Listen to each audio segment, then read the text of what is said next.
હવે આવી કોઈ પણ નિશાની કે તકલીફ હોય તો ખાસ કયા પ્રકારની તપાસ કરાવવામાં આવે જેથી મલ્ટિપલ માયલોમાનું ડાયગ્નોસિસ થઈ શકે?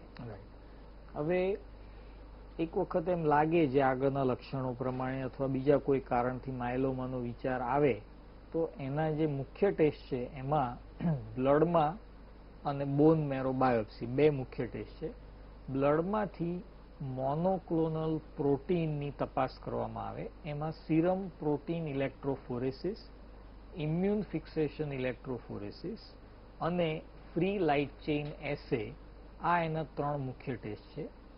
ફ્રી લાઇટ ચેઇન એસે એ કમ્પેરેટિવલી નવો ટેસ્ટ છે અને છેલ્લા 8-10 વર્ષથી ભારતમાં પણ બહુ અવેલેબલ છે, ઉપલબ્ધ છે.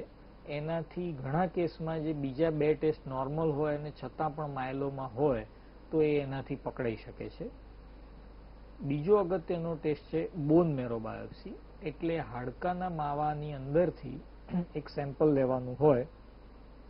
એ જે ટેસ્ટ છે એ કોઈ ભારે ટેસ્ટ નથી અને ઘણાને બાયોપ્સી શબ્દથી બહુ ડર લાગતો હોય છે, પણ આ બાયોપ્સી ડોક્ટરની ઓફિસમાં થઈ શકે છે. એટલે એમાં કોઈ પણ પ્રકારનું જનરલ એનેસ્થેશિયા આપવાની કે મોટી કાપકૂપ હોતી નથી.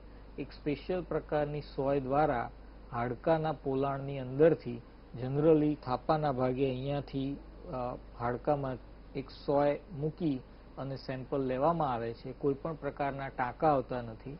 એ પ્રોસિજર કર્યા પછી દર્દી તરત 10 મિનિટની અંદર ચાલતો નોર્મલ ઘરે જઈ શકે છે.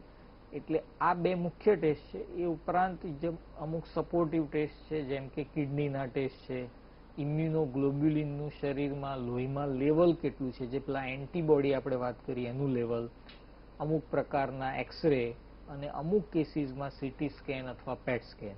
તો આ પ્રકારે એનું નિદાન સંપૂર્ણપણે ચોક્કસતાથી થઈ શકે છે. ચિરાગભાઈ, આપણને ખૂબ સુંદર માહિતી આપી કે કયા પ્રકારની તકલીફ હોય તો ડોક્ટર પાસે જવું જોઈએ, બ્લડ ટેસ્ટ કયા થવા જોઈએ અને જો જરૂર પડે તો બોન મેરો બાયોપ્સી થાય કે સીટી સ્કેન, પેટ સ્કેન વગેરે પણ થાય.